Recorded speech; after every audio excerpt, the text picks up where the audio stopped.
ఆంధ్రప్రదేశ్ అల్లూరి జిల్లాలోని మారేడుమిల్లిలో బుధవారం మరోసారి తుపాకులు గర్జించాయి.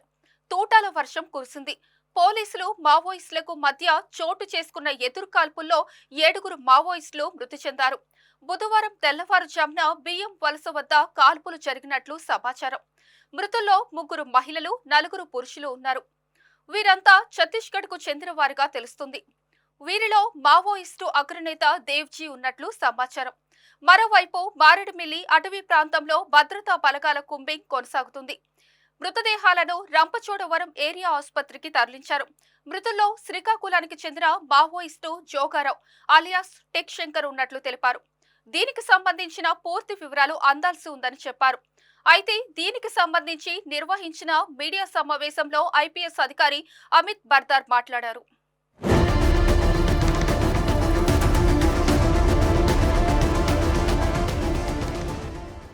ఇప్పుడు మనం మారేడుమిల్లి అడవుల్లో ఉన్నాం. మారేడుమిల్లి మండల పరిధిలోని జీవవలస పంచాయతీలో ఇప్పుడు మనం చూసేది జీవవలస పంచాయతీ పరిధిలో ఉన్నాం. మారేడుమిల్లి టైగర్ క్యాంప్ జోన్ లో జరిగినటువంటి ఎన్కౌంటర్ మరొక ముందే మరో ఎన్కౌంటర్ తో ఈ మారేడుమిల్లి ప్రాంతం ఒక్కసారిగా ఉలికిపడింది. ప్రజలు భయభ్రాంతులకు గురవుతున్నారు. అయితే ఈ నేపథ్యంలో ఈ ఎన్కౌంటర్ ఎక్కడ జరిగింది, ఎలా జరిగింది అనే విషయాన్ని అడిగే ప్రయత్నం చేస్తున్నాం. అయినప్పటికీ కొన్ని భద్రతా బలగాల దృష్ట్యా మేము ఇక్కడ రావాల్సి వచ్చింది. అయితే మారేడుమిల్లి ప్రాంతంలో అడవుల్లో మావోయిస్టులు సంచరిస్తున్న పక్క సమాచారంతో భద్రతా బలగాలు అక్కడ చేరుకొని ఎన్కౌంటర్ జరిగినట్టు తెలుస్తుంది. ఈ ఎన్కౌంటర్ లో 7 మావోయిస్టులు చనిపోయినట్టు కూడా తెలుస్తుంది. అయితే ఈ ఎన్కౌంటర్ లో చనిపోయిన మావోయిస్టుల్లో ప్రధాన కీలక నేతగా ఉన్నటువంటి దేవ్జీ కూడా ఉన్నట్టు కూడా సమాచారం అందుతుంది. మరింత సమాచారం తెలుసుకున్నట్టుకు మేము ప్రయత్నం చేస్తున్నాం.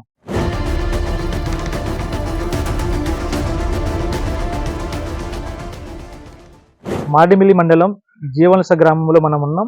జీవవలస గ్రామానికి వెళ్ళడానికి 4 కిలోమీటర్ల దూరంలో మొదటి వీధి ఇక్కడ ఉంది. ఆ వీధిలో ఉన్న ప్రజలను అడిగే ప్రయత్నం చేద్దాం. ఈ కాల్పుల మూత వలన వాళ్ళు ఏ విధంగా ఫీల్ అవుతున్నారు, దీనివల్ల వాళ్ళకి ఏం జరుగుతుందనే ఆలోచన కూడా వాళ్ళ ఏముందని అడిగే ప్రయత్నం చేద్దాం. ఇప్పుడు మన మధ్య ఉన్నారు, చెప్పండి ఏం జరిగిందమ్మా అసలు? మార్నింగ్ 4 మధ్యలో సౌండ్స్ వచ్చాయండి. వస్తే ఏమైనా అసలు అవి అసలు వేట మరి తెలుగు అనుకున్నాను. అసలు అసలు దానికి అది ఆ సౌండ్ చేసి మాకు అర్థం కాలేదండి. భయం వేసింది సార్. అంటే ఆ టైంలో వినబడింది సార్. అంటే ఉదయం మార్నింగ్ లేచేటప్పటికి పెద్ద పెద్ద సౌండ్లు వినపడినాయండి, తుపాకులతో పేల్చడం. అలానే ఇంకా ఇక్కడ ఏదైనా వేటకు వచ్చిన వాళ్ళు అలా కాల్చారో లేకపోతే ఏదైనా జరిగిందా అని భయపడిపోయామండి ఆ సౌండ్ విని. కొంతమంది బేంబ కూలీలు కూడా వచ్చారండి అటువైపు. వాళ్ళు కానీ ఏదైనా అవ్విందేమని భయపడిపోయామండి. తీరా చూస్తే మావోయిస్టులు కాల్చారని పోలీసులు ఇలాగలా తెలిసింది. చాలా భయపడిపోతున్నామండి మేమైతే.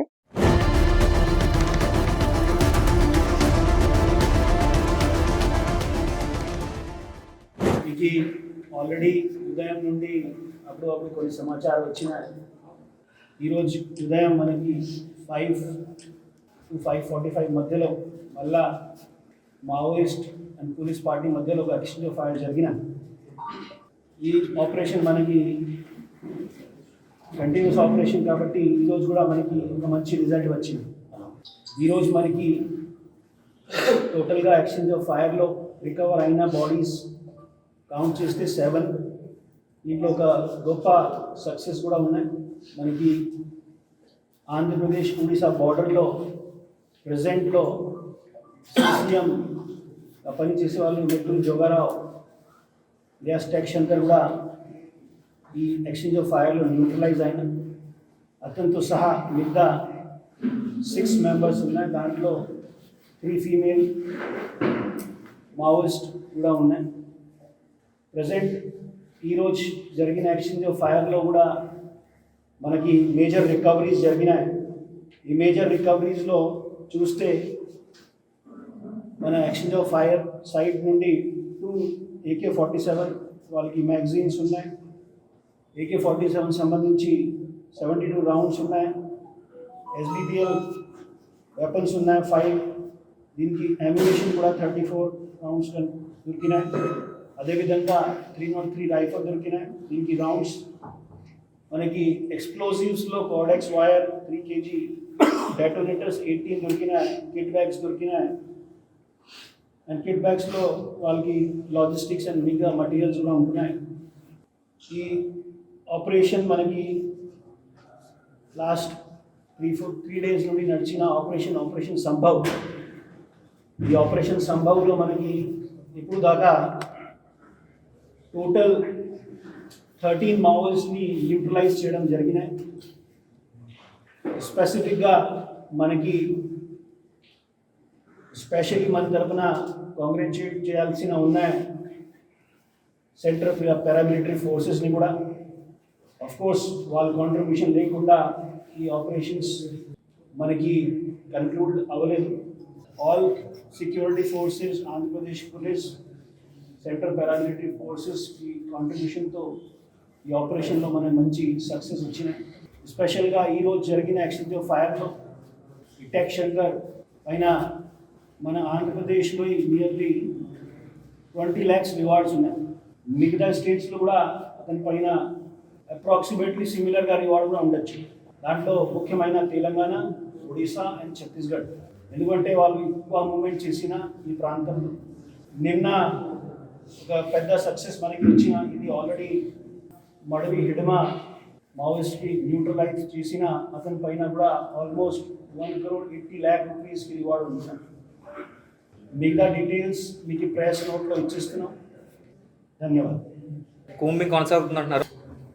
ప్రజెంట్గా మనకి చూస్తే ఈ ఆపరేషన్ మనకి లాస్ట్ 3 days నుండి బాగా ఎక్స్టెన్సివ్గా కూమింగ్ చేయడం జరిగినాయి. సో న్యాచురల్గా ఒక ఎక్స్టెన్సివ్ ఆపరేషన్స్లో ఒక న్యాచురల్ హాల్ట్ కూడా వస్తుంది. And presently as we speak parties ఫీల్డ్లో ఉన్నాయి. సో మనకి ఏమైనా సమాచారం ఫర్దర్ డెవలప్ అయితే వీ విల్ ఫర్దర్ క్యాలిబ్రేట్ మన strategy and every possibility of having a continuous operation ఉన్నాయి. నిన్న కూడా వాళ్ళ ఫ్యామిలీ మెంబర్స్కి వాళ్ళ ఎస్పీస్ తరఫున ఛత్తీస్గఢ్ మనకి పోలీస్ సహాయంతో వాళ్ళ ఫ్యామిలీ మెంబర్స్కి ఇన్ఫార్మ్ చేయడం జరిగింది. కొంతమందికి family members already on the వేనా ఉన్నాయి, కొంతమంది ఆల్రెడీ వచ్చేసిన ఉన్నాయి. One very good success story దాంట్లో ఇంత కంటిన్యూస్ ఆపరేషన్స్ జరిగిన సమయంలో కూడా మ్యాసివ్ స్పెషల్లీ ఏఓబి టెరైన్ మీ అందరికీ తెలుసా, అది బాగా డిఫికల్ట్ టెరైన్. సో మన పార్టీస్ నుండి ఇప్పుడు దాకా ఏమైనా ఇంజరీస్ కానీ వాళ్ళ తరఫున ఇచ్చిన సమాచారం లేదు. However we are going to take the assessment. వాళ్ళు మళ్ళీ రిటర్న్గా వచ్చిన తర్వాత డీబ్రీఫింగ్లో ఏమైనా సమాచారం ఉంటే సార్ ఈ రోజు నేను కోఆర్డినేటర్లో వాళ్ళ పేర్లు ఐడెంటిఫై చేశారు sir. So far we are releasing the name of టెక్ శంకర్ జోగరావు. మిగతాకి కూడా once we call all the AOB. ఎందుకంటే ఇప్పుడు ఏఓబిలో మళ్ళీ రిక్రూట్మెంట్ జరిగినాయి. నిన్న మీ అందరికీ చెప్పడం జరిగిన మనకి ఇంటెలిజెన్స్ సమాచారం ప్రకారంగా ఏఓబి ప్రాంతంలో మళ్ళా షెల్టర్ జోన్కి క్రియేట్ చేయడానికి కోసం ఛత్తీస్గఢ్ నుండి చాలా మందిని ఇండక్షన్ చేయడం జరిగినాయి. టుడే ఎక్స్చేంజ్ ఆఫ్ ఫైర్లో కూడా ఫిజికల్ ఫీచర్స్ క్లియర్గా చెప్తున్నాయి అది ఛత్తీస్గఢ్ నుండి వాళ్ళు. కొంతమందికి మనకి ఆల్రెడీ మన సమాచారం ప్రకారం మన ఇన్ఫార్మర్స్ తరఫున వాళ్ళకి పేరు వచ్చినాయి. బట్ వీఆర్ వెయిటింగ్ ఫర్ వాళ్ళ ఫ్యామిలీ మెంబర్స్ కానీ వాళ్ళకు సాఫ్ అని చూసాను. ఒకసారి చూసి మనిషిని ఫిజికల్గా చూసి అప్పుడు రిలీజ్లో మొత్తం డీటెయిల్స్ వాళ్ళ విషయం.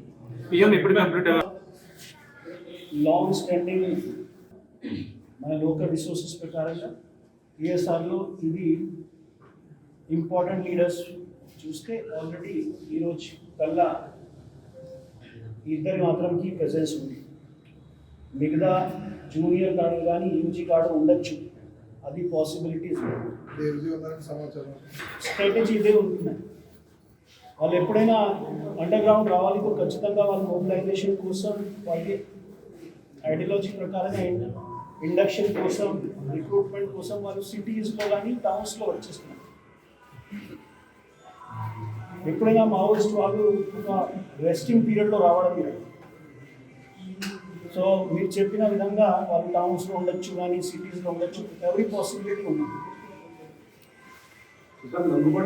కంటిన్యూస్ ఆపరేషన్స్లో ఈ ప్రాంతంలో they have come determine because especially ఈ మారేడుమల్లి ఫారెస్ట్ ఏరియాని సెలెక్ట్ చేయడం ఆల్రెడీ లాస్ట్ మనకి ఉదయ్ అరుణ ఎక్స్చేంజ్ ఆఫ్ ఫైర్ జరిగిన అప్పుడు సో సెక్యూరిటీ ఫోర్సెస్ బాగా అలర్ట్గా ఉండాలి. ఎస్పెషల్లీ దీనికోసం మనకి ఈ క్వశ్చన్స్ మీరు అడిగిన లొంగిపోవడానికి ఛాన్సెస్ అనిపించలేదు. ఖచ్చితంగా వాళ్ళు ఇక్కడ షెల్టర్ కోసం కూడా ప్రయత్నం చేస్తున్నారు. ఇడ్మా ఎన్కౌంటర్ ఆరోపణలు ఏదో వెలువరిస్తున్నాయి. దీన్ని ఏ విధంగా చూడాలంట? మళ్ళీ మీరు చెప్పుకోవచ్చు. ఇది జరిగిందనేది కూడా చెప్పుకొస్తున్నారు. ఆ డైరీ కూడా స్వాధీనం చేసుకున్నారంటున్నారు. ఎంతవరకు వాస్తవం ఉందంట? మీరు కూడా ఆలోచించాలి. ఒక south Bastar PLGA commander why will he leave Maoist ideology? Already అతను ఒక పెద్ద పొజిషన్లో ఉన్నాయి. అతని పేరు మీద అతను చేసిన ఆఫెన్సెస్ మీరు చూసుకోవచ్చు. నాట్ చిన్న ఆఫెన్సెస్, సిగ్నిఫికెంట్ ఆఫెన్సెస్ చేసిన నియర్లీ 28-29 ఆఫెన్సెస్లో ఎస్పెషలీ పోలీస్ ఫోర్సెస్ పైన బ్లాస్టింగ్ చేయడం, అటాక్ చేయడం, ఫైరింగ్ చేయడం అన్నీ ఉన్నాయి. దాంట్లో loss to police forces, loss to tribals, loss to general public, including ఏమైనా ఇంపార్టెంట్ లోకల్ లీడర్స్ ఉన్న వాళ్ళకి కూడా